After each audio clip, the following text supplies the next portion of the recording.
ಬ್ರಹ್ಮಣೇ ನಮಃ. ಯದ್ಭಾಸ ಭಾಸತೆ ವಿಶ್ವಂ ಯತ್ಸುಖೇ ನಾನು ಮೋದತೆ. ನಮಸ್ತಸ್ಮೈ ಗುಣಾತೀತಾಯ ವಿಭವಾಯ ಪರಾತ್ಮನೆ. ಪ್ರಾತಸ್ಮರಣೀಯ ಮಹಾಚಾರ್ಯರನ್ನು ಋಣಮಂದಿರದಲ್ಲಿ ಸ್ಮರಿಸಿಕೊಂಡು ಎನ್ನ ಆರಾಧ್ಯ ಗುರು ಪರಂಪರೆಗೆ ಅನಂತ ಭಕ್ತಿಯ ಪ್ರಣಾಮಗಳನ್ನು ಸಮರ್ಪಿಸಿ ಬಾಣಾಪುರ ಗ್ರಾಮದಲ್ಲಿ ಹಳೆಯ ವಿದ್ಯಾರ್ಥಿಗಳ ಒಕ್ಕೂಟ ವತಿಯಿಂದ 25ನೇ ವರ್ಷದ ಬೆಳ್ಳಿ ಹಬ್ಬ ಈ ಸಮಾರಂಭದ ಸಮಾರೋಪ ಸಮಾರಂಭದ ಮುಖ್ಯ ಅತಿಥಿಗಳಾಗಿರುವ BS ತಿಮ್ಮಾರೆಡ್ಡಿ ಅವರೇ, ಹವ್ಯಾಸ ಲೇಖಕರಾಗಿ ಅನಿಸಿಕೆಗಳನ್ನು ವ್ಯಕ್ತಪಡಿಸಿರುವ ಭುವನೇಶ್ ಕೆ ಅವರೇ, 1.5 ತಾಸು ನಿಮ್ಮೆಲ್ಲರನ್ನ ನಗೆಯ ಹಬ್ಬದೊಂದಿಗೆ ಕರೆದುಕೊಂಡು ಬಂದಿರುವ ಕೋಗಳ್ಳಿ ಕೊಟ್ರೇಶ್ ಹಾಸ್ಯ ಕಲಾವಿದರು ಹಾಗೂ ಶಿಕ್ಷಕರೇ, ಈ ಸಮಾರಂಭದಲ್ಲಿ ಸಮ್ಮಿಲಿತರಾಗಿರುವ ಅನೇಕ ಸಂಗೀತಗಾರರೇ, ಸಮಸ್ತ ಗ್ರಾಮದ ಹಿರಿಯರೇ, ಯಾವತ್ತೂ ಶಿಕ್ಷಣ ಪ್ರೇಮಿಗಳೇ, ನೀವೆಲ್ಲರ ಹಾಸ್ಯವನ್ನು ಕೇಳಿಬಿಟ್ಟಿರಿ ಪೂರ್ಣ. ಪಾಯಸವನ್ನ ಉಂಡವಗೆ ಹಂಬಲೆ ಹಂಗೇಕೆ ಅಂತ ಹೇಳ್ತಾರ.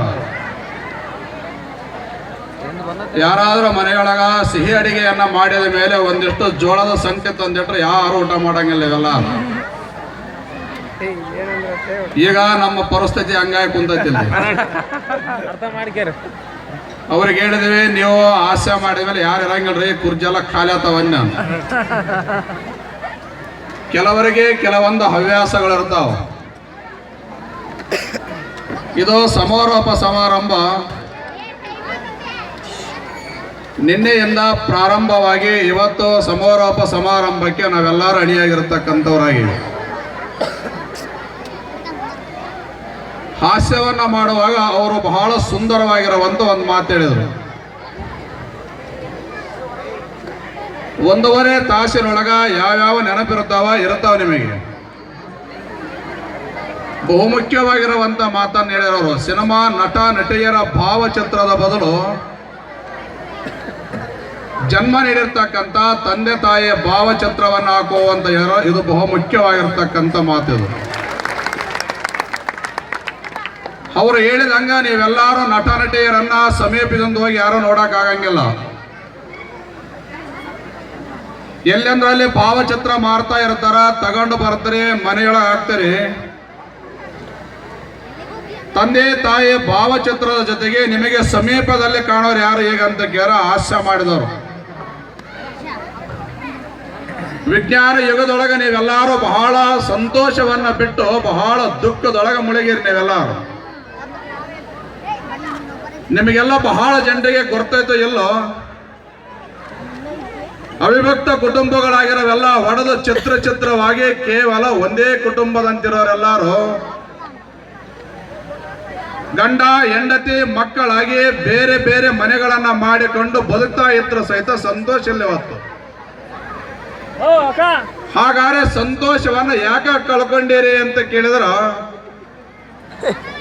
ಯಾವ ವ್ಯಕ್ತಿ ದುಡ್ಡಿನ ಅಮಲಿನೊಳಗ ಮುಳುಗುತ್ತಾನಲ್ಲ ಅವನಿಗೆ ಸಂತೋಷ ಎಂದೂ ಸಿಗಾಕ ಸಾಧ್ಯ ಆಗಂಗಿಲ್ಲ. ಹಾಗಾದ್ರೆ ಸಂತೋಷವನ್ನ ನೀವೆಲ್ಲರೂ ಎಲ್ಲಿ ಪಡಿತಾ ಇದ್ದೀರಿ ಅಂತ ಕೇಳಿದ್ರ, ಯಾವಾಗ ಗಂಗಾವತಿ ಪ್ರಾಣೇಶ ಪ್ರಾರಂಭ ಮಾಡಿದಲ್ಲ ಈ ಹಾಸ್ಯ, ಅವತ್ತು ಪ್ರಾರಂಭವಾಗಿ ಕೋಗಳೆ ಕೊಟ್ರೇಶನ ಪರ್ಯಂತರವಾಗಿ ಹಾಸ್ಯ ಬರೋಕೆ ಪ್ರಾರಂಭ ಆಯ್ತು. ನಿಮ್ಮ ಜೀವನದ ದುಗಡವನ್ನೆಲ್ಲ ದೂರ ಮಾಡಿ ನಗೋಕೆ ಯಾವಾಗ ಪ್ರಾರಂಭ ಮಾಡಿದ್ರಿ ಅಂದ್ರ, ಯಾವಾಗ ಟಿವಿ ಒಳಗ ತೋರ್ಸಕ ಪ್ರಾರಂಭ ಮಾಡಿದ್ರ ಅವಾಗ ನಗೋಕ್ ಪ್ರಾರಂಭ ಮಾಡಿದ್ರಿ ನೀವೆಲ್ಲರೂ. ಹಾಗಾದ್ರೆ ನಾವು ಮೊಟ್ಟ ಮೊದಲು ಕೊಟ್ರೇಶ್ ಅವರನ್ನ ಮೈಸೂರು ಭಾಗದವರು ಅಂತ ತಿಳ್ಕೊಂಡಿದ್ದೆ. ಈ ಹೆಸರು ಆ ಕಡೆ ಹಾಕೋಯ್ತು ಅಂತ ತಿಳ್ಕೊಂಡೆ ನಾನು. ಇದು ಏನಿದ್ರೆ ಬಳ್ಳಾರಿ ರಾಯಚೂರು ಜಿಲ್ಲೆದೊಳಗ, ಯಾಕಂದ್ರೆ ಕೊಟ್ಟೂರು ಹೆಸರು ಇರೋದೇ ಬಳ್ಳಾರಿ ಜಿಲ್ಲೆದಾಗ. ಈ ಹೆಸರು ಮೈಸೂರು ಕಡೆ ಯಾಕೆ ಹೋಯ್ತು ಅಂತ ವಿಚಾರ ಮಾಡಿದ್ರು. ಅವ್ರು ಹೇಳಿದ್ರು ನಾವು ಬಳ್ಳಾರಿ ಜಿಲ್ಲಾದವ್ರು ಅಂತ ಹೇಳಿದ್ರು. ಹಾಗಾಗಿ ತಂದೆ ತಾಯಿ ಫೋಟೋ ಏನಾಗ್ತಿರಲ್ಲ, ನಿಮಗೆ ನಗು ಬರಬೇಕಾರ ಇವರು ಫೋಟೋ ಇಕ್ಕೋಣ ಮನೆಯಾಗ ಇವತ್ತಿನಿಂದ ನೀವೆಲ್ಲರೂ. ಯಾಕಂದ್ರೆ ಇವರು ಕಣ್ಣೆದ್ರಿಗೆ ಕಾಣ್ತಾರಲ್ಲ, ಅದಕ್ಕೆ ಇವರು ಫೋಟೋ ಇಕ್ಕೋಬೇಕು ನೀವೆಲ್ಲ. ಬಾಣಾಪುರ ಗ್ರಾಮದಲ್ಲಿ 25ನೇ ವರ್ಷದ ಬೆಳ್ಳಿ ಹಬ್ಬವನ್ನ ಅರ್ಥಪೂರ್ಣವಾಗಿ ಮಾಡಿರಿ ನೀವೆಲ್ಲ. ಈ ಪ್ರಜ್ಞೆ ಎಲ್ಲಾ ವಿದ್ಯಾರ್ಥಿಗಳಲ್ಲಿ ಬರೋಕೆ ಸಾಧ್ಯವಾಗಂಗಿಲ್ಲ. ಬಾಣಾಪುರ ಗ್ರಾಮದ ಸುದೈವ 1989ನೇ ಇಸ್ವಿಯೊಳಗೆ ಏನು ಶಂಕುಸ್ಥಾಪನೆ ಮಾಡಿ ಕಟ್ಟಡ ಪ್ರಾರಂಭ ಮಾಡಿದ್ರಲ್ಲ, ಅವತ್ತಿನ ಶುಭಗಳಿಗೆ ಇಲ್ಲಿಯವರೆಗೆ ತಂದು ಬೆಳ್ಳಿಯ ಹಬ್ಬವನ್ನ ಆಚರಣೆ ಮಾಡುವ ಮಟ್ಟಿಗೆ ನೀವೆಲ್ಲರೂ ಬೆಳೆದಿರಿ ಅಂತ ಕೇಳಿದ್ರ ಇದರಿಗಿಂತ ಸಂತೋಷ ಜಗತ್ತಿನೊಳಗೆ ಮತ್ಯಾವುದಿಲ್ಲ ಅಂತ ತಿಳ್ಕೊಬೇಕು. ಈ ಬೆಳ್ಳಿ ಹಬ್ಬದ ಮೂಲಕ ನೀವು ಯಾರಿಗೆ ಸಮರ್ಪಣೆ ಮಾಡ್ತಾ ಇದ್ದೀರಿ ಅಂತ ಕೇಳಿದ್ರ, ನಿಮ್ಮೆಲ್ಲರನ್ನ ಅಂಧಕಾರದಲ್ಲಿ ಮುಳುಗುವಂತ ವ್ಯಕ್ತಿಯನ್ನ ಈ ಬೆಳಕಿಗೆ ತರುವಂತ ಗುರುಗಳೇನು ಆಗಿ ಹೋಗಿರ್ತಾರಲ್ಲ 25 ವರ್ಷದೊಳಗ, ಅವರೆಲ್ಲರಿಗೆ ನೀವು ಬೆಳ್ಳಿಯ ಹಬ್ಬವನ್ನ ಸಮರ್ಪಣೆ ಮಾಡಿದಂಗ ಅಂತ ಮೊದಲು ತಿಳ್ಕೋಬೇಕು. ಈ ಹಬ್ಬವನ್ನ ನೋಡಿ ನನಗೊಂದು ಮಾತು ನೆನಪಿಗೆ ಬಂತು. ಬೆಳಗಿದ ಹಬ್ಬ, ಬೆಳಗುವ ಹಬ್ಬ, ಬೆಳಗಿಸಲಿರುವ ಹಬ್ಬ ಈ ಬಾಣಾಪುರದ ಬೆಳ್ಳಿಯ ಹಬ್ಬ ಅಂತ ನಾವೆಲ್ಲರೂ ತಿಳ್ಕೋಬೇಕು ಮೊದಲು. ಹಾಗಾದ್ರೆ ಇಲ್ಲಿಯವರೆಗೆ ಯಾರನ್ನ ಬೆಳಗಿದೆ ಅಂತ ಕೇಳಿದ್ರ 6616 ವಿದ್ಯಾರ್ಥಿಗಳ ಬಾಳನ್ನ ಬೆಳಗಿರ್ತಕ್ಕಂಥ ಹಬ್ಬ ಇದು. ಈಗ ಪ್ರೆಸೆಂಟ್ ಆಗಿ ಎಷ್ಟು ಜನ ಈ ಪ್ರೌಢಶಾಲೆಯೊಳಗ ಅಭ್ಯಾಸ ಮಾಡ್ತಾ ಇರ್ತಾರಲ್ಲ, ಅವರಿಗೆ ಬೆಳಕಾಗುವಂತ ಹಬ್ಬ ಇದು. ಮುಂದೆ ಶತಶತಮಾನಗಳ ಕಾಲದವರೆಗೂ ಸಹಿತ ಗುರುಗಳ ಮೂಲಕ ಬೆಳಗಿಸುವಂತ ಹಬ್ಬ ಇದು ಬಾಣಾಪುರದ ಬೆಳ್ಳಿಯ ಹಬ್ಬ. ಇದು ಬೆಳಕಾಗಿರುವಂತ ಹಬ್ಬ ಅಂತ ತಿಳ್ಕೋಬೇಕು. ಈಗೊಂದು ವರ್ಷದ ಕೆಳಗ ನಾವು ಕಾಶಿಗೆ ಪ್ರಯಾಣ ಮಾಡಿದ್ವಿ. ಇಲ್ಲಿಯವರೆಗೆ ನೀವೆಲ್ಲರೂ ಧ್ಯಾನ, ರಂಜನೆ, ಸಂಗೀತವನ್ನ ಕೇಳಿರಿ. ಜೀವನದ ಅಮೂಲ್ಯವಾಗಿರ್ತಕ್ಕಂಥ ಕೆಲವಾರು ಮಾತುಗಳನ್ನು ನೆನಪಿಟ್ಕೋಬೇಕು ನೀವು. ಬದುಕಿನೊಳಗೆ ಕೆಲವೊಂದು ವಸ್ತುಗಳನ್ನ, ಕೆಲವೊಂದು ಆಯುಧಗಳನ್ನ ನಾವು ಬಳಕೆ ಮಾಡದೇ ಹೋದ್ರ ಇವತ್ತೇನ ಜಗತ್ತಿನೊಳಗೆ ನಾವೇನು ಬದುಕಿವಲ್ಲ, ಒಂದು ಕಾಲಕ್ಕೆ ಏಕಕಾಲಕ್ಕೆ ನಾವು ಮನೆಗೆ ಬಿಡ್ತೀವಿ. ಕಾಶಿ ವಿಶ್ವವಿದ್ಯಾನಿಲಯದೊಳಗ ಒಂದು ಸಮಾರಂಭವನ್ನು ಏರ್ಪಾಟ್ ಮಾಡಿದ್ರು. ಆ ಸಮಾರಂಭದಲ್ಲಿ ನಮ್ಮ ಜೊತೆಗೆ ಗುಡುದೂರಿನ ನಾರಾಯಣ ರೆಡ್ಡಿ ಸಹಿತ ಬಂದಿದ್ರು ಅಲ್ಲಿಗೆ. ಅಲ್ಲಿ ಎಷ್ಟು ಜನ ಚಿಂತಕರು ಬಂದಿದ್ರು ಅಂತ ಕೇಳ 116 ದೇಶದ ಚಿಂತಕರು ಬಂದಿದ್ರು ಅಲ್ಲಿ. ಅವರೆಲ್ಲರೂ ತಮ್ಮ ಬುದ್ಧಿ ಯಾವಾಗ ತಿಳಿಯಕ ಪ್ರಾರಂಭ ಆಯ್ತು, ಅವತ್ತಿನಿಂದ ಹಿಡಿದು ಈ ಪ್ರಪಂಚದ ಸ್ಥಿತಿಗತಿಯನ್ನ ಅಧ್ಯಯನ ಮಾಡಕ ಪ್ರಾರಂಭ ಮಾಡ್ಯಾರ. ಅದರೊಳಗೆ ಒಬ್ಬನು ಇಂಗ್ಲೆಂಡಿನ ಒಬ್ಬ ವ್ಯಕ್ತಿ ಭಾರತ ದೇಶದ 800 ಹಳ್ಳಿಗಳನ್ನ ಅಧ್ಯಯನ ಮಾಡ್ಯಾರ. ಯಾವ ವಸ್ತುವಿನ ಮೇಲೆ ಅಧ್ಯಯನ ಮಾಡ್ಯಾನ ಅಂತ ಕೇಳಿದ್ರ, ಬಹುಬೇಗವಾಗಿ ಬರುವಂತ ಈ ರೋಗದೊಳಗ ಕ್ಯಾನ್ಸರ್ ಅನ್ನುವಂತ ರೋಗ ಬಹಳ ಬರಾಕ ಪ್ರಾರಂಭ ಆಗಿದೆ. ಆ ಇಂಗ್ಲೆಂಡಿನ ವ್ಯಕ್ತಿ 800 ಹಳ್ಳಿಗಳನ್ನ ಸಂಚಾರ ಮಾಡ್ಯಾನ. ಯಾವಾಗ ಅಂತ ಕೇಳಿದ್ರ, ಅವನಿಗೆ ಈಗ 89 ವಯಸ್ಸು, 50 ವರ್ಷಗಳ ಕಾಲ ಸಂಚಾರ ಮಾಡ್ಯಾನ. ಆ ವ್ಯಕ್ತಿ ಒಂದು ವಿಷಯವನ್ನ ಮಂಡನೆ ಮಾಡಿದ ಕಾಶಿ ವಿಶ್ವವಿದ್ಯಾನಿಲಯದೊಳಗ. 50 ವರ್ಷದ ಕೆಳಗೆ ಭಾರತ ದೇಶದ 800 ಹಳ್ಳಿಗಳಲ್ಲಿ ಸಂಚಾರ ಮಾಡೀನಿ. ಯಾವುದರ ಮೇಲೆ ಅಧ್ಯಯನ ಮಾಡಿದೆ ಅಂದ್ರೆ ಕ್ಯಾನ್ಸರ್ ಅನ್ನುವಂತ ರೋಗ ಯಾವ ಯಾವ ಹಳ್ಳಿಯೊಳಗ ಎಷ್ಟು ಜನರಿಗೆ ಬಂದಿದೆ ಎನ್ನುವಂತ ಅಧ್ಯಯನವನ್ನ 50 ವರ್ಷಗಳ ಕಾಲ ಸಂಚಾರ ಮಾಡಿದಾಗ ಅವನು ಬಹಳ ಭಯಂಕರವಾಗಿರುವಂತ ಸುದ್ದಿ ಹೇಳಿದನು. 50 ವರ್ಷದ ಕೆಳಗ ಪ್ರತಿಯೊಂದು ಹಳ್ಳಿಗೆ ಹೋಗಿ ನಾನು ವರದಿಯನ್ನು ತಂದಾಗ ಆ ಊರೊಳಗ ಕೇವಲ ಒಬ್ಬ ವ್ಯಕ್ತಿ ಆಗಲಿ ಅದರಿಗಿಂತ ಹೆಚ್ಚಾಗಿ ಇಬ್ಬರಿಗೆ ಮಾತ್ರ ಕ್ಯಾನ್ಸರ್ ಇರ್ತಾ ಇತ್ತು ಅಂತ ಹೇಳಿದ. 25 ವರ್ಷಗಳ ಕಳೆದ ಮೇಲೆ ಆ ಊರೊಳಗ 4 ಜನರಿಗೆ ಬರೋಕೆ ಪ್ರಾರಂಭ ಆಯಿತು. 800 ಹಳ್ಳಿಗಳನ್ನು ಪೂರ್ಣ ಮಾಡಿ ಒಂದು ವರದಿಯನ್ನು ಸಿದ್ಧಪಡಿಸಿ ಕೇವಲ ಒಂದು 50 ಹಳ್ಳಿಗೆ ನಾನು ಈಗ 3 ವರ್ಷದ ಕೆಳಗೆ ಸಂಚಾರ ಮಾಡಿದ್ರ ಅವನು ಹೇಳ್ತಾ ಇದ್ದಾನ ಪ್ರತಿಯೊಂದು ಹಳ್ಳಿಯೊಳಗ 25 ಜನರಿಗೆ ಕ್ಯಾನ್ಸರ್ ಬರ್ತಾ ಇದೆ ಅಂತ ಹೇಳಿದ. ಹೀಗೆ ಇನ್ನೊಂದು 25 ವರ್ಷ ಮುಂದುವರೆದ್ರ ಪ್ರತಿಯೊಂದು ಮನೆಯೊಳಗ 5 ಜನರಿಗೆ ಕ್ಯಾನ್ಸರ್ ಬರುತ್ತ. ಅವಾಗ ಅವರ ಜೋಪಾನ ಮಾಡರ ಇರಂಗಿಲ್ಲ ಅಂತ ಹೇಳಿದ. ಹಾಗಾದ್ರೆ ಈ ರೋಗ ಎಲ್ಲಿಂದ ಬರುತ್ತಾ ಅಂತ ಕೇಳ ದೈಹಿಕವಾಗಿರ್ತಕ್ಕಂಥ ಶ್ರಮ ಯಾವಾಗ ವ್ಯಕ್ತಿಯೊಳಗ ಕಡಿಮೆ ಆಗ್ತಾ ಆಗ್ತಾ ಹೋಗುತ್ತಲ್ಲ ಅವಾಗ ಈ ರೋಗಗಳು ಬರಾಕ ಪ್ರಾರಂಭ ಆಗ್ತಾವ ಅಂತ ಒಬ್ಬನ ಹೇಳಿದ. ಹಾಗೆ ಇನ್ನೊಂದು ದೇಶದ ವ್ಯಕ್ತಿ ಹೇಳ್ತಾನ, ನೀವೇನು ಎಲ್ಲಾರು ನೀರು ಕುಡಿತಕ್ಕಂಥವರಾಗಿರಲ್ಲ, ಈ ನೀರಿನ ಬಗ್ಗೆ ಅಧ್ಯಯನ ಮಾಡ್ಯಾನ ಅವನು. 100 ವರ್ಷದ ಕೆಳಗ ನಾವೆಲ್ಲ ಏನು ವಿಚಾರ ಮಾಡ್ತಾ ಇದ್ವಿ ಅಂದ್ರ ಪರದೇಶದೊಳಗ ನೀರನ್ನ ದುಡ್ಡು ಕೊಟ್ಟು ಕುಡಿತಾರ ಅಂತ ಅನೇಕರು ಮಾತಾಡ್ತಾ ಇದ್ರು. ನಾವೆಲ್ಲ ಸಣ್ಣ ಸಣ್ಣ ಹುಡುಗರು ಇರುವಾಗ ಮಾತಾಡುವಾಗ ಏನು ವಿಚಾರ ಮಾಡ್ತಾ ಇದ್ವರ ಪರದೇಶದೊಳಗ ನೀರ ಇದ್ದಂಗಿಲ್ಲ, ನಮ್ಮ ದೇಶದ ನೀರನ್ನ ಖರೀದಿ ಮಾಡಿ ಕುಡಿತಾರ, ನಮಗೇನು ಬರ ಇಲ್ಲ, ನಮಗೆ ಹಳ್ಳಗಳದ್ಯಾವ, ಕಾಲುವೆ ಇದೆ, ಹೊಳೆ ಇದೆ ಅಂತ ತಿಳ್ಕೊಂಡಿದ್ದೀವಿ ನಾವು. ಯಾವಾಗ 100 ವರ್ಷದ ಕೆಳಗ ಪರದೇಶದೊಳಗ ನೀರು ಕೊಟ್ಟು ಕುಡಿತಾ ಇದ್ರಲ್ಲ ಆ ಸಂಸ್ಕೃತಿ ನಮ್ಮ ದೇಶದೊಳಗ ಬಂದದ್ದು ನೋಡಿ ನಾವು ಅನ್ಕೊಂಡಿವಿ ಎಲ್ಲಾ ದೇಶದೊಳಗ ನೀರು ಇದಾವ ಪರಂತು ಮಲಿನ ಆಗೈತೆ ಅಂತ ಈಗ ಅರಿವಾಗೈತೆ. ಹಾಗಾದ್ರೆ ನಿಮ್ಮೂರಿಗೆ ಯಾರಾದ್ರೂ ಬಂದು ಊಟ ಮಾಡಿದ್ರ ಮೊದಲು ಕೇಳೋದು ಏನಂದ್ರೆ ಇವು ನೀರು ಫಿಲ್ಟರ್ ಇದಾವನ ಅಂತ ಕೇಳ್ತಾರ. ನೀವೊಂದು ಮಾತು ನೆನಪಿಟ್ಕೋಬೇಕು, ನಿಮ್ಮ ಮನೆಯೊಳಗ ಊಟ ಮಾಡಿ ನೀರು ಕುಡಿದಂಗ ಹೋದ್ರ ಇನ್ನೊಂದು ಊರಾಗ ಹೋಗಿ ನೀರು ಕುಡಿತಾರ. ಪರಂತ ಗಾಳಿ ಕೆಟ್ರ, ನೀರು ಕೆಟ್ರ ಇನ್ನೊಂದು ಊರಿಗೆ ಹೋಗಿ 24 ತಾಸು ತಡೆದು ನೀರು ಕುಡಿಬಹುದು.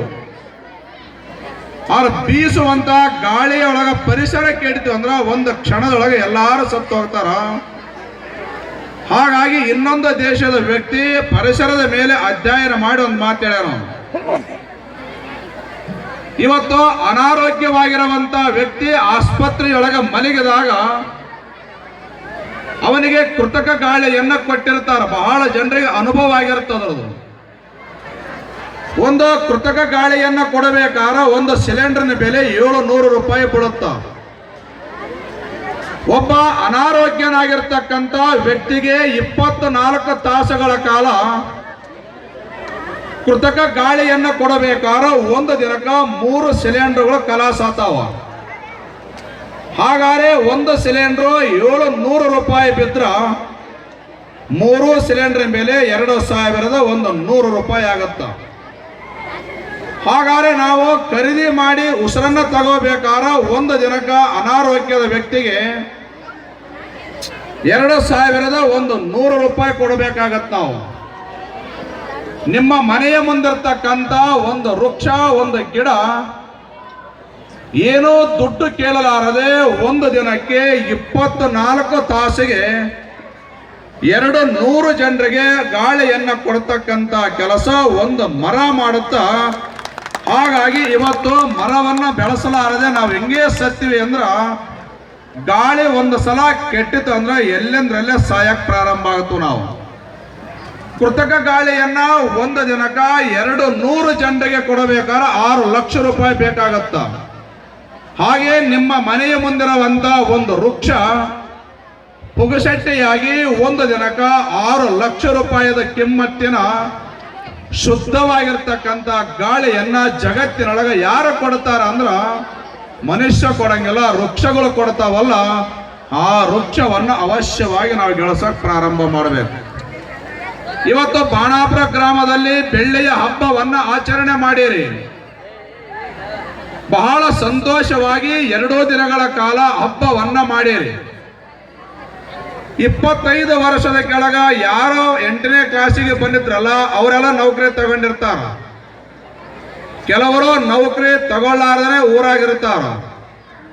ಆದ್ರೆ ಇದು ಓದಿದವರಿಗೆ ಬಂತು, ಓದದೆ ಇರ್ತಕ್ಕಂಥವರಿಗೆ ಬಂತು.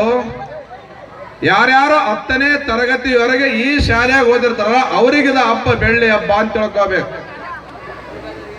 ಆಗಿನ ಕಾಲದ ಅಭ್ಯಾಸಕ್ಕೂ ಈಗಿನ ಕಾಲದ ಅಭ್ಯಾಸಕ್ಕೂ ಬಹಳ ವ್ಯತ್ಯಾಸ ಆಗ್ಯಾವ. ಇವತ್ತು ಯಾರ್ಯಾರು ನೌಕರಿ ತಗೊಂಡು ಒಕ್ಕಲತನ ಮಾಡಿ ಮಕ್ಕಳಿಗೆ ಶಾಲಿ ಓದ್ಸಕ್ ಹಚ್ಚಾರಲ್ಲ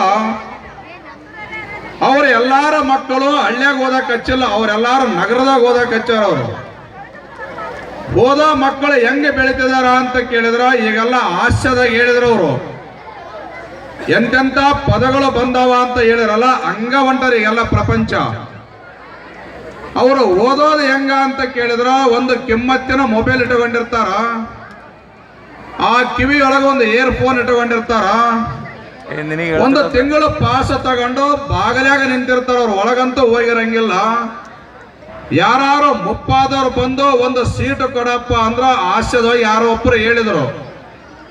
80 ವರ್ಷದ ಮುದುಕ ಬಂದು ಒಬ್ಬ ಕಾಲೇಜು ವಿದ್ಯಾರ್ಥಿ ಸೀಟಿನ ಮೇಲೆ ಕುಂತಿದ್ರ ಅವನಿಗೆ ವಚನದ ಮೂಲಕ ಕೇಳಿದಂತೆ 80 ವರ್ಷದ ಮುದುಕ ದಯವಿಲ್ಲದ ಧರ್ಮದಾವದಯ ಅನ್ನಂತೆ. ಆ ಹುಡುಗನ್ನಂತೆ ಪರರ ಚಿಂತೆ ನಮಗೆ ಕೈಯ ಅನ್ನಂತೆ ಅವ್ನು ಸೀಟ್ನಾಗ ಕುಂತ್ಕೊಂಡು. ಹಾಗೆ ಇವತ್ತು ಇಂದಿನ ಶೈಕ್ಷಣಿಕಕ್ಕೂ ಇವತ್ತಿನ ಶೈಕ್ಷಣಿಕಕ್ಕೂ ಬಹಳ ವ್ಯತ್ಯಾಸ ಆಗೈತಿ. ಹಿಂದೆ ಬಹಳ ಕಷ್ಟಪಟ್ಟು ಓದ್ತಾ ಇದ್ರು, ಓದಿಸೋರಿಗೆ ದುಡ್ಡೇ ಇದ್ದಿಲ್ಲ. ವಾರದ ಮನೆಗಳನ್ನ ಮಾಡಿ ಓದ್ಯಾರ. ಎಷ್ಟೋ ಜನ ಬೆಳಗಿನ ಜಾವದೊಳಗ ಕೂಲಿ ಮಾಡಿ ಅಭ್ಯಾಸ ಮಾಡ್ಯಾರ. ಎಷ್ಟೋ ಜನ ಇನ್ನೊಬ್ಬರ ಮನೆಯೊಳಗ ನೀರು ಒತ್ತ ಅಭ್ಯಾಸ ಮಾಡ್ಯಾರ. ಇನ್ನು ಎಷ್ಟೋ ಜನ ಜೀವನ ಪೂರ್ತಿ ನೌಕರಿ ಮಾಡ್ತಾ ಇದ್ರು ಸಹಿತ ಬೆಳಗಿನ ಕೆಲಸ ಮಾಡಿ ಬದುಕ್ಯಾರ. ಅವರೇನು ಕಷ್ಟಪಟ್ಟು ಜೀವನ ಮಾಡಿದ್ರಲ್ಲ ಅಂತವ್ರ ಹೊಟ್ಟೆಯೊಳಗೆ ಎಂಥವ್ರು ಹುಟ್ಟ್ಯಾರ ಅಂದ್ರ ಜಗತ್ತು ಏನಾದ್ರೂ ಆಗಲಿ ಮೊದಲನೇ ದುಡ್ಡು ಬೇಕನ್ನಂತ ಮಕ್ಕಳ ಬಹಳ ಹುಟ್ಟ್ಯಾರ ಈ ಪ್ರಪಂಚದೊಳಗ. ಹಾಗಾಗಿ ನಿಮಗೊಂದು ಸಣ್ಣ ಕಥೆ ಹೇಳಿದ್ರೆ ಗೊತ್ತಾಗತ್ತ. ಬಡತನದೊಳಗೆ ಇದ್ದು ಓದದೇ ಇರ್ತಕ್ಕಂಥ ವ್ಯಕ್ತಿಯ ದುಃಖ ಎಷ್ಟಿರುತ್ತ ಅಂತೇಳಿ. ಒಬ್ಬ ವ್ಯಕ್ತಿ ಅಮಾಲಿ ಮಾಡ್ತಾ ಇದ್ದ. ಆ ಅಮಾಲಿ ಮಾಡುವಂತ ವ್ಯಕ್ತಿಗೆ ಒಬ್ಬನೇ ಮಗ ಹುಟ್ಟಿದ. ಅವನು ವಿಚಾರ ಮಾಡಿದ, ನನ್ನ ಜೀವನ ಪೂರ್ತಿ ಅಭ್ಯಾಸ ಮಾಡಲಿಲ್ಲ, ನನ್ನ ಮಗನನ್ನಾದರೂ ಬಹಳ ಓದಿಸಿ ಒಬ್ಬ ಅಧಿಕಾರಿಯನ್ನಾಗಿ ಮಾಡಬೇಕಂತ ಸಂಕಲ್ಪ ಮಾಡಿದ.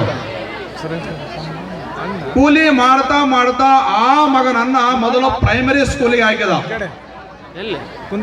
LKG ಓದ್ದ, UKG ಓದ್ದ, 7 ಮುಗಿಸಿದ, 8, 10ನೇ ಕ್ಲಾಸಿಗೆ ಬಂದ. ಅವನ ಜೊತೆಗೆ ಓದ್ದವರೆಲ್ಲಾರು ಏನ್ ಹೇಳ್ತಾ ಇತ್ತಂದ್ರ ಅವರ ತಂದೆಗೆ ಒಂದು ಕಣ್ಣ ಇದ್ದಿಲ್ಲ.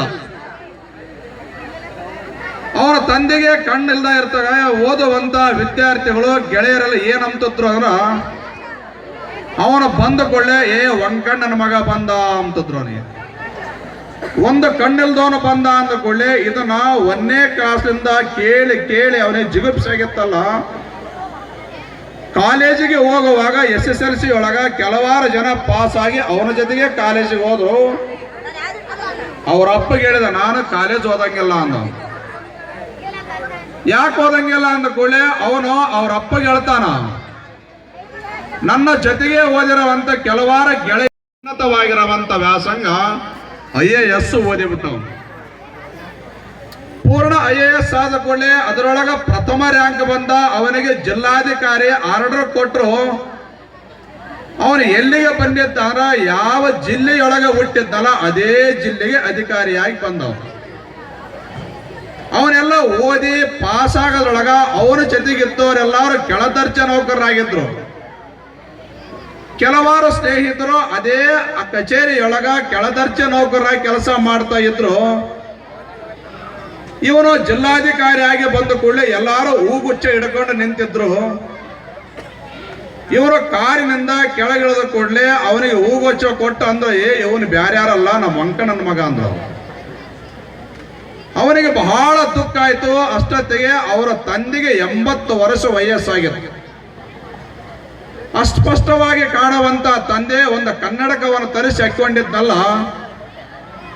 ಈ ಮಗ ವಿಚಾರ ಮಾಡಿದ, ನನ್ನ ತಂದೆನ ಕರ್ಕೊಂಡು ಬಂದು ನನ್ನ ಕಚೇರಿಗೆ ಇಟ್ಟುಕೊಂಡ್ರ ಓದೋರು ಬಂದೋರು ಎಲ್ಲಾರು ಒಂದು ಕಣ್ಣಿಲ್ದವನ ಮಗ ಅಂತ ಅಂದ್ರೆ ನನ್ನ ಪ್ರೆಸ್ಟೇಜ್ ಕಡಿಮೆ ಆಗತ್ತಂತೇಳಿ ಅವನು ಒಂದು ಪತ್ರ ಬರೆದ. ಪತ್ರದ ಮೇಲೆ 1 ಲಕ್ಷ ರೂಪಾಯಿ ದುಡ್ಡು ಇಟ್ಟುಕೊಂಡು ಮತ್ತೆ ಜಿಲ್ಲಾಧಿಕಾರಿ ಅಂದ ಮೇಲೆ ಅವನಿಗೆ ಒಂದು ಕೆಂಪು ಗೂಟದ ಕಾರು ಕೊಟ್ಟಿರ್ತಾರ, ಬಿಳಿ ಅಂಬಾಸೆಡರ್ ಕಾರು. ಅದರ ಕುಂತ್ಕೊಂಡು ಹಳ್ಳಿ ಊರಿಗೆ ಹೋದ. ಎಲ್ಲಾರು ನೋಡಿದ್ರೆ ನಮ್ಮೂರ ಮಗ ಜಿಲ್ಲಾಧಿಕಾರಿ ಆಗಿ ಬಂದಾನಂತ ತಿಕ್ಕಾದ್ರೆ ಎಲ್ಲಾರು. ಅವರ ತಂದೆ ಒಂದು ಗುಡಿಸಲು ಒಳಗ ಮಲಗಿದ್ದ.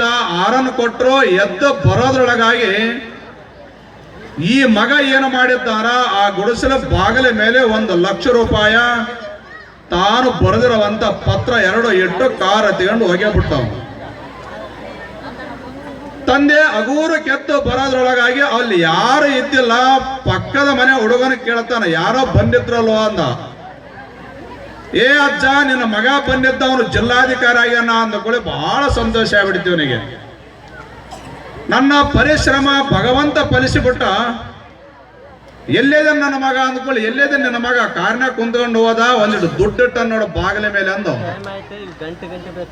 ಆ ದುಡ್ಡು ತಗೊಂಡು ಆ ಆಳಿ ಹಿಡ್ಕೊಂಡು ಕೂಡಲೇ ಆ ಬಗಲಾಗಿದ್ದು ಹುಡುಗ ಹೇಳ್ತಾನ,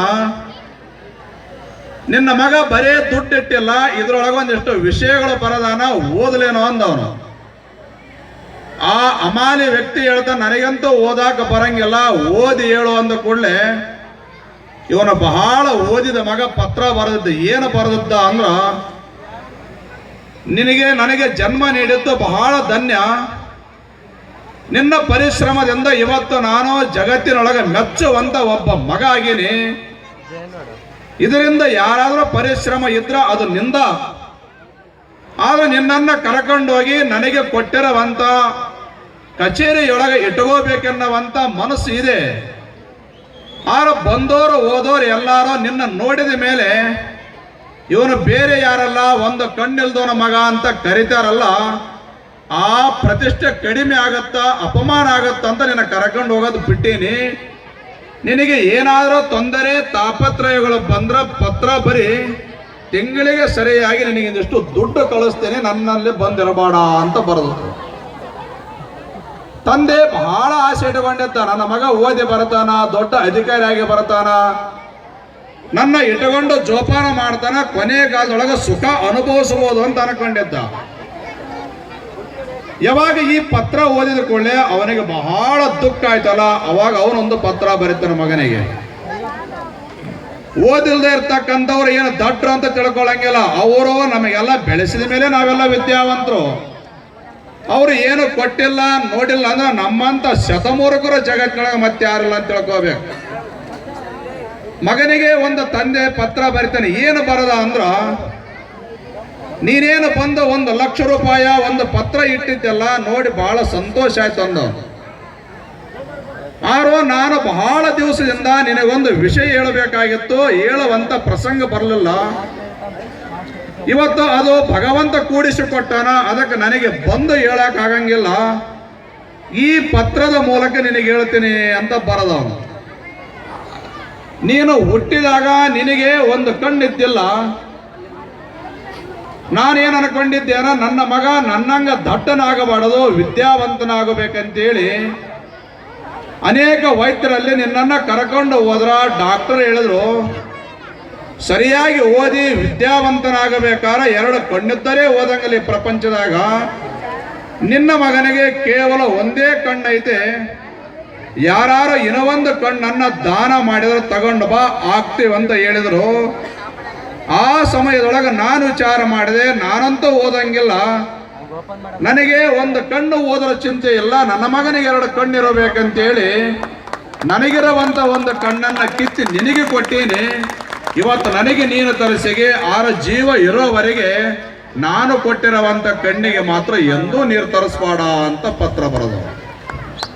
ಮಗನಿಗೆ ಬಹಳ ದುಃಖ ಆಯ್ತು. ನಮ್ಮ ತಂದೆ ಇದನ್ನು ಮೊದಲ ಹೇಳಬೇಕಾಗಿತ್ತು. ಈಗ ಹೋಗಿ ಕರ್ಕೊಂಡು ಬರೋಣ ಅಂತ ಅವನಿಗೆ ಬಹಳ ದುಃಖ ಅನಿಸ್ತು. ನನಗೆ ತಂದೆನೇ ನನಗೆ ಕಣ್ಣು ದಾನ ಮಾಡ್ಯಾನ ಗೊತ್ತಾಗಿಲ್ಲ. ಆಗ ವಂಕಣ್ಣನ ಮಗ ಅಂತ ನನ್ನ ತಂದೆಗೆ ಅನ್ತಾ ಇದ್ರು, ನನಗಿದ್ದಿಲ್ಲ ಅಂದ್ರೆ ನನಗೆ ಅನ್ನೋರ ಜನ. ಅದಕ್ಕೆ ನನ್ನ ತಂದೆನ ಕರ್ಕೊಂಡು ಬಂದು ಸುಖವಾಗಿ ಸಾಕೋಣ ಅಂತ ಬಂದ. ಆ ಚಿಂತೆಯೊಳಗ ತಂದೆ ಸತ್ತ ಹೋಗಿದ್ದ. ಗುಡಿಸಲೊಳಗ ತಂದೆ ಇದ್ದಿಲ್ಲ. ಹಾಗಾಗಿ ಇವತ್ತು ಎಲ್ಲವನ್ನ ಸವಲತ್ತು ಪಡ್ಕೊಂಡಿರೋಂಥ ಮಕ್ಕಳೇ ನಾವೆಲ್ಲರೂ. ಹಿಂದಿನ 50 ವರ್ಷಕ್ಕೂ ಇವತ್ತಿಗೂ ಬಹಳ ವ್ಯತ್ಯಾಸ ಆಗೈತೆ. ಇವತ್ತು ಭಗವಂತ ದುಡ್ಡು ಬಹಳ ಕೊಟ್ಟಾನ, ಸಮಾಧಾನ ಕೊಟ್ಟಿಲ್ಲ. ಹಿಂದೆ ಒಂದು ವಚನ ಬರೆದ್ರು, ಕೃತಯುಗದಲ್ಲಿ ಗುರುವ ಶಿಷ್ಯಂಗೆ ಬಡದು ಬುದ್ಧಿ ಏನು ಹೇಳಿದ್ರು ಆಗಲೇ ಮಹಾಪ್ರಸಾದವೆಂದೆನಯ್ಯ ಅಂದ್ರು. ಇವತ್ತು ಶಾಲೆಗಿರೋ ಮಾಸ್ತರ್ ಬಡದ್ರ ಟ್ರಾನ್ಸ್ಫರ್ ಮಾಡಿಸ್ಕೊಂಬರೋ ಮಕ್ಕಳದ ಎಷ್ಟೋ ಮಂದಿ ಊರಾಗ. ಅದಕ್ಕೆ ಕೊನೆಗೊಂದು ವಚನ ಬರೆದ್ರು, ಕಲಿಯುಗದಲ್ಲಿ ಗುರುವ ಶಿಷ್ಯಂಗೆ ವಂದಿಸಿ ಬುದ್ಧಿ ಏನು ಹೇಳಿದನೋ ಆಗಲೇ ಮಹಾಪ್ರಸಾದವೆಂದೆನಯ್ಯ. ಬಹಳ ಜನ ಏನ್ ತಿಳ್ಕೊಂಡಿರಿ, ವಂದಿಸೋದು ಅಂದ್ರೆ ಕೈ ಮುಗಿಯೋದು ಅನ್ಕೊಂಡಿರಿ. ನೀವು ಕೈ ಮುಗಿಯೋದಲ್ಲ. ಯಾರ ಮನೆಯೊಳಗ ತಂದೆ ತಾಯಿ ಮಾತು ಮೀರಿರ್ತಾರಲ್ಲ ಅವ್ರು ಬಂದು ಎಲ್ಲಿ ಹೇಳ್ತಾರಂದ್ರ ಶಾಲೆಗಿರೋ ಮಾಸ್ತರ್ಗೆ ಹೇಳ್ತಾರ, ನಮ್ಮ ಮಗ ಮಾತು ಮೀರಿ ಅಂದ್ರೆ ನೀವೇಟ್ ಹೇಳ್ರಿ ಅಂತಾರ.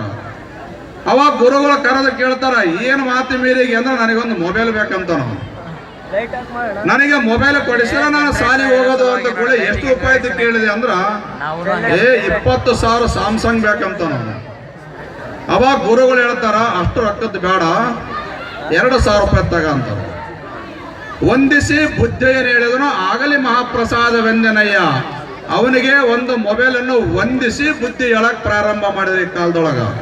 ಹಾಗಾಗಿ ಹಿಂದಕ್ಕೆ ಬಸವಣ್ಣ ಈ ವಚನ ಬರದಾನ, ಕಲಿಯುಗದೊಳಗ ವಂದಿಸಿ ಗುರುವು ಬುದ್ಧಿ ಏನು ಹೇಳಿದ್ರು ಆಗಲೇ ಮಹಾಪ್ರಸಾದವೆಂದೆನಯ್ಯ. ನೋಡೋ, ನಿಮ್ಮಪ್ಪ ನಿಮ್ಮಮ್ಮ ಬಹಳ ಬಡತನದಾಗ ಇದಾರ, 20,000 ರೂಪಾಯಿ ಬೇಡ, 2,000 ರೂಪಾಯಿ ತಗ ಅಂತ ವಂದಿಸೋದಕ್ಕೆ ಈ ಮಾತು ಬರದಾರ. ಹಾಗಾಗಿ ಇವತ್ತು ಜಗತ್ತಿನೊಳಗ ಭಗವಂತ ಎಲ್ಲ ಕೊಟ್ಟಾನ, ಶಾಂತಿ ನೆಮ್ಮದಿ ಅನ್ನುವಂಥದ್ದನ್ನ ಮಾತ್ರ ಕಸಗೊಳ್ಳಕ್ ಪ್ರಾರಂಭ ಮಾಡ್ಯಾನ. ಹಾಗಾಗಿ ಜೈನ ಮುನಿಯಾಗಿರ್ತಕ್ಕಂಥ ತರುಣ ಸಾಗರ ಹೇಳ್ತಾನ, ಯಾರ್ಯಾರ ಅಗರ್ಭ ಶ್ರೀಮಂತರ ಮಕ್ಕಳಿದಾರಲ್ಲ ಅವರೆಲ್ಲರಿಗೆ ಒಂದು ದಿನ ಉಪವಾಸ ಹಾಕ್ರಿ ಅಂತ ಹೇಳ್ಯಾನಾತ. ಯಾಕೆ ಉಪವಾಸ ಹಾಕಬೇಕು ಅಂದ್ರ ಜಗತ್ತಿನ ಬಡತನದ ಅರಿವಾಗಬೇಕಾದ್ರ ಮೊಟ್ಟ ಮೊದಲು ಮನುಷ್ಯರಿಗೆ ಹಸಿವಾಗಬೇಕಂತೆ. ಹಸಿವೆ ಇರತಕ್ಕಂಥ ವ್ಯಕ್ತಿಗೆ ಬಡತನದ ಅರಿವು ಎಂದೂ ಆಗಂಗಿಲ್ಲ. ಹಾಗಾಗಿ 50 ವರ್ಷಕ್ಕೊಮ್ಮೆ ಊಟ ಬದಲಾಗತ್ತೆ, 100 ವರ್ಷಕ್ಕೊಮ್ಮೆ ವಾಸ್ತು ಬದಲಾಗತ್ತೆ ಅಂತ ಹೇಳ್ತಾರ.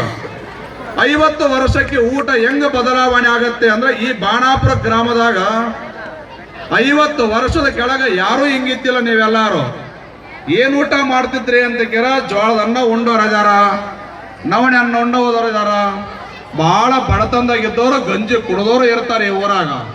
ಆದ್ರೆ ಈ ಕಾಲ ಹಿಂಗ ಬದಲಾವಣೆ ಆಗೈತೆ. ನೋಡೋದ್ರೊಳಗನೆ ಗಂಜಿ ಕುಡಿಯೋರ ಮನ್ಯಾಗ ಸಹಿತ ಪಕ್ಕ ಸೋನಾ ಮೊಸರು ಉಣ್ಣುವಂತ ಕಾಲ ಏನು ಬಂತಲ್ಲ, 50 ವರ್ಷಕ್ಕೆ ಊಟ ಬದಲಾವಣೆ ಆಗತ್ತೆ ಅಂತ ಹೇಳ್ತಾರ. ಬಹಳ ಶ್ರೀಮಂತರ ಮನೆಯೊಳಗ ಬಂದವರೆಲ್ಲ ಏನ್ ಹೇಳ್ತಾರ, ಗುರುಗಳೇ ನಮ್ಮ ಮಕ್ಕಳು ಉಣವಲ್ವ ಅಂತ ಹೇಳ್ತಾರ. ಯಾಕೆ ಊಟ ಮಾಡಂಗಿಲ್ಲ ಅಂದ್ರ ಅವಕ್ಕ ಅನ್ನನೇ ಕಂಡಿರಂಗಿಲ್ಲ. ನಗರದಾಗ ಹೋಗಿರ್ತಕ್ಕಂಥ ಅಪ್ಪ ಒಂದು ಕೇಕ್ ತಂದು ತಿನ್ನಿಸೋದು, ಕಕ್ಕ ಹೋಗಿ ಒಂದು ಕೇಕ್ ತಿನ್ನಿಸೋದು, ತಂದೆ ಒಂದು ಚಾಕ್ಲೇಟ್ ತಂದು ತಿನ್ನಿಸೋದು, ಇಂಥ ಬೇಕರಿ ಪದಾರ್ಥ ತಿಂದು ತಿಂದು ತಿಂದು ಅವಕ್ಕ ಅನ್ನನೇ ಅಲರ್ಜಿ ಆಗಿ ಹೋಗ್ಬಿಟ್ಟೈತೆ ಎಲ್ಲಾರ ಮನ್ಯಾಗ. ಇವತ್ತು ನೀವೇನೋ ಸ್ವಸ್ಥರಾಗಿ ಬಂದಿರಲ್ಲ, ಮುಂದೊಂದು ದಿವಸ ಹತ್ಯಾರ ಆಗಾರೆ ನೀವೆಲ್ಲ.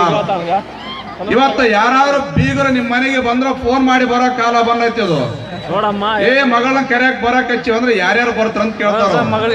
ಯಾರಿಲ್ಲ, ನಮ್ಮಪ್ಪ ಬರ್ತಾನ, ನಮ್ಮಪ್ಪನ ಜೊತೆ ನಮ್ಮಮ್ಮ ಬರ್ತಾಳ ಅಂತ ಹೇಳ್ತಾರ. ಅವರ ಇಬ್ರಲ್ಲ ಕುಕ್ಕಾರಡ ಅಂತಾರ. ಅವ್ರ ಏನಾರು ಫೋನ್ ಮಾಡ್ಲಾರ್ದಂಗ ಬರುವಾಗ ದಾರಿ ಇನ್ನೂ ಒಂದಿಬ್ಬರು ಕರ್ಕೊಂಡು ಬಂದ್ರ, ಅವ್ರಿಬ್ರಿಗೆ ಕುಕ್ಕರ ಇಟ್ಟಿಲ್ಲ, ಸ್ವಲ್ಪ ಕುಂತ್ಕೊಂಡ 10 ನಿಮಿಷ. ಯಾಕಂತ ಕೇಳಿದ್ರ, ನೀವೆಲ್ಲ ಮೊಬೈಲ್ ಸಂಪರ್ಕದಾಗ ಇರೋ ಕಾಲ, ಇಬ್ಬರಿಗೆ ಅಡಿಗೆ ಮಾಡಿ ನಾವು ಇಬ್ಬರ ಬರ್ತವನಿದ್ರಿ, ಮಧ್ಯದಾಗ ಇನ್ನಿಬ್ಬರು ಬರೋದು ಹೇಳ್ಬೇಕಿಲ್ಲ. ನೀವು ಏಳಾರ ಸಲುವಾಗಿ 10 ನಿಮಿಷ ತಡ್ರಿ ಅಂತ ಹೇಳ್ತಾರ. ಹಾಗಾದ್ರೆ ಇವತ್ತಿನ ಸ್ವಸ್ಥರು ಹಿಂಗ ಮಾಡ್ತಾರ. ನೀವು ಮುಂದೊಂದಿನ ಅತ್ತೆ ಆಗಿ ಸ್ವಸ್ಥರಿಗೆ ಹಿಂಗ ಉಪದೇಶ ಮಾಡ್ತೀರಿ, ನಮ್ಮ ಕಾಲ ಬಹಳ ತ್ರಾಸಿತ್ತು, ಯಾರು ಬರುತ್ತೀವಂತ ಫೋನ್ ಮಾಡ್ಯಾರ, ಅಕ್ಕಿ ತೊಳೆದು ಕುಕ್ಕರ್ನಾಗ ನೀರು ಹಾಕಿ ಮುಚ್ಚಿ 3 ಸೀಟಿ ಒಡೆದ ಮೇಲೆ ತೆಗಿತಾ ಇದ್ವಿ, ನಿಮ್ದ ಬಾಳವಾ ಉತ್ತಮ ಅಂತ ಹೇಳ್ತಾರೆ. ಯಾಕ ಅಂತ ಕೇಳಿದ್ರ, ಹಳ್ಳಿ ಊರಿಗೆ ಒಂದೊಂದು ಅನ್ನ ಮಾಡ್ತಕ್ಕಂತ ಅಂಗಡಿಗಳ ಬರ್ತವೆ ಏನೋ ಸ್ವಲ್ಪ ದಿವಸಕ್ಕೆ. ಸುಮ್ಮನೆ ಬಂದ ಕೂಡಲೇ ಹೋಗೋದು, ದುಡ್ಡು ಹಾಕೋದು, ಅನ್ನ ಪಲ್ಯ ಪ್ಯಾಕಿಂಗ್ ತರೋದು. ಎಷ್ಟು ಮಂದಿ ಬರ್ತಾರ ಅಷ್ಟು ಮಂದಿಗೆ ಆರ್ಡರ್ ಮಾಡೋ ಅಂತ ಕಾಲ ಮುಂದೆ ಬರುತ್ತೆ. 50 ವರ್ಷಕ್ಕೆ 100 ವರ್ಷಕ್ಕೆ ಒಂದು ಆಯಾ ಬದಲಾವಣೆ ಮಾಡ್ತಾರ ಅಂತ ಹೇಳ್ತಾರ. ಬದಲಿ ಆಗೇ ಬಿಟ್ಟಾವ ಈಗೆಲ್ಲ ಆಯಾ. ಇಂದಿನ ಕಾಲದೊಳಗ ದೊಡ್ಡ ದೊಡ್ಡವ್ರ ಮನೆ ಎಲ್ಲ ಎಲ್ಲಿರ್ತಿದ್ವು? ತಲಬಾಕ್ಲಿ ಅಂದ್ರೆ ಗುರುಸ್ಥಾನಕ್ಕೆ ಇರ್ತಿದ್ವು. ಎಡ ಬಲದೊಳಗ ನೀವು ಒಳಗೋರ ಈ ಕಡೆಗೆ ಎತ್ತ ಕಟ್ಟೋದು, ಈ ಕಡೆ ಆಕಳ ಕಟ್ಟೋದು ಅಂಕಣನೇ ಇರ್ತಿದ್ವು. ಈಗ ಆಯಾ ಹೇಳ್ತಾ ಹೇಳ್ತಾ ಹೇಳ್ತಾ ಗುರುಸ್ಥಾನಕ್ಕಿದ್ದ ತಲಬಾಕ್ಲಿ ಎಲ್ಲಿಗೆ ಬಂದವರ ಈಶಾನ್ಯಕ್ಕೆ ಬಂದವೀಗ. ಇನ್ನ ಒಂದು ಸ್ವಲ್ಪ ದಿವಸವರ ಬಾಗಿಲೇ ಇರಂಗಿಲ್ಲ, ಅದಕ್ಕೆ ಗೋಡೆನೂ ಇರಂಗಿಲ್ಲ.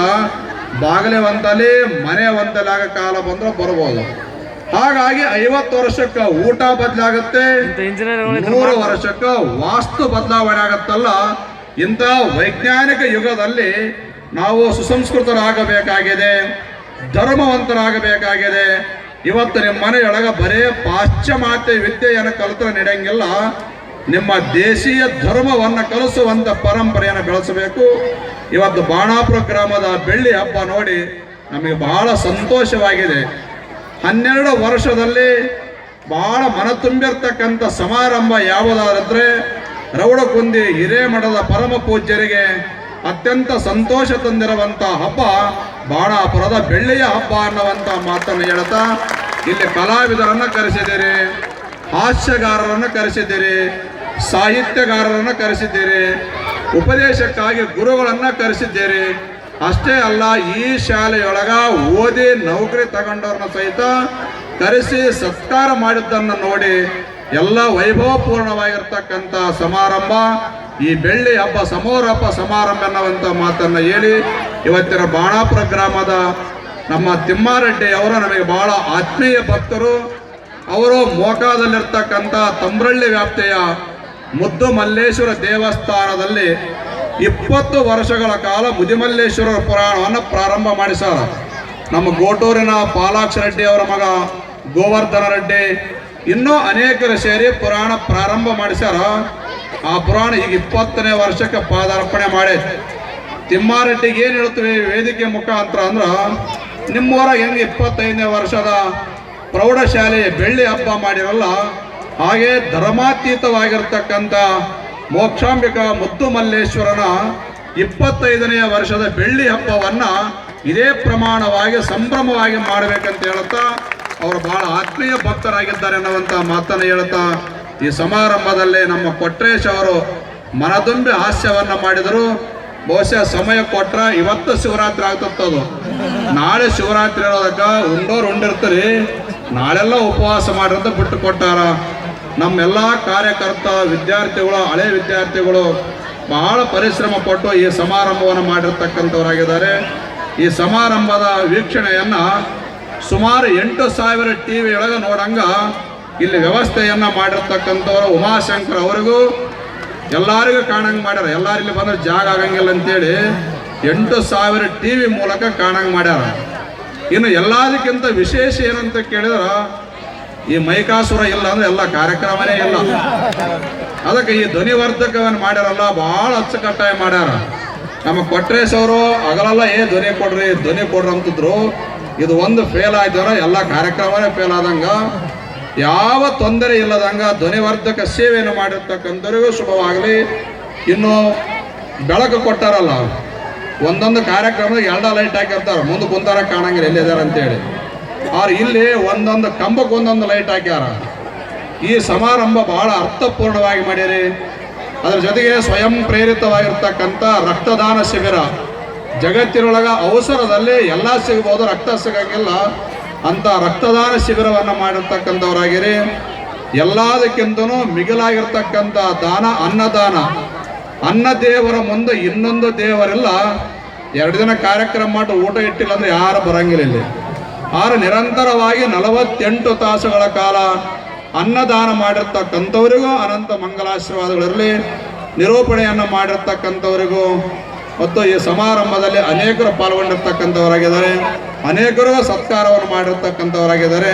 ಈ ಸಮಾರಂಭ ಸಮಾರೋಪ ಸಮಾರಂಭ ಟಿವಿ ಮಾಧ್ಯಮದವರಿಗೂ, ಪತ್ರಕರ್ತರಿಗೂ, ಪೊಲೀಸ್ ಸಿಬ್ಬಂದಿಯವರಿಗೂ, ಆರೋಗ್ಯ ಇಲಾಖೆಯವರಿಗೂ, ಈ ಪೆಂಡಾಲ್ ಸೇವೆ ಮಾಡಿದವರಿಗೂ, ವಿಶೇಷವಾಗಿ ಊಟ ಮಾಡಿರ್ತಕ್ಕಂಥ ಜಾಗವನ್ನ ಸ್ವಚ್ಛ ಮಾಡಿದವರನ್ನ ಮೊದಲು ಮಾಡಿ, ಕಸಬಾರಿಗಿಡದ ಕಸ ಬಳದಿರ್ತಕ್ಕಂಥ ಸ್ವಯಂ ಸೇವಕರನ್ನು ಮೊದಲು ಮಾಡಿ, ಈ ಸಮಾರಂಭದಲ್ಲಿ ಪ್ರತ್ಯಕ್ಷವಾಗಿ ಪರೋಕ್ಷವಾಗಿ ಅನೇಕ ಸೇವೆ ಮಾಡಿರ್ತಕ್ಕಂಥವರಿಗೂ, 25 ವರ್ಷಗಳ ಕಾಲ ನಿರಂತರವಾಗಿ ಅಭ್ಯಾಸ ಮಾಡಿರುವಂಥ ವಿದ್ಯಾರ್ಥಿಗಳಿಗೂ, ಅವರಿಗೆಲ್ಲ ಬೋಧನೆ ಮಾಡಿರ್ತಕ್ಕಂಥ ಶಿಕ್ಷಕ ಗುರುವೃಂದದವರಿಗೂ, ಮುಂದೆ ಕಾಲಕ್ಕೆ ಓದುವಂಥ ವಿದ್ಯಾರ್ಥಿಗಳಿಗೂ, ಬಾಣಾಪುರ ಗ್ರಾಮದ ಎಲ್ಲ ಸದ್ಭಕ್ತರಿಗೂ, ಶಿಕ್ಷಣ ಪ್ರೇಮಿಗಳಿಗೂ, ಪರಮದಯಾಳು ಪಾರ್ವತಿ ಪರಮೇಶ್ವರರು, ಎಲ್ಲ ಧರ್ಮಗಳ ಜಗದಾಚಾರ್ಯರು, ಬಾಣಾಪುರ ಗ್ರಾಮದ ಎಲ್ಲ ದೇವತೆಗಳು, ಸರಸ್ವತಿ ಮಾತೆಯು ನಿಮ್ಮೆಲ್ಲರಿಗೆ ಆಯುರ ಆರೋಗ್ಯ ಭಾಗ್ಯವನ್ನು ಕೊಟ್ಟು ಕಾಪಾಡದಂತೇಳಿ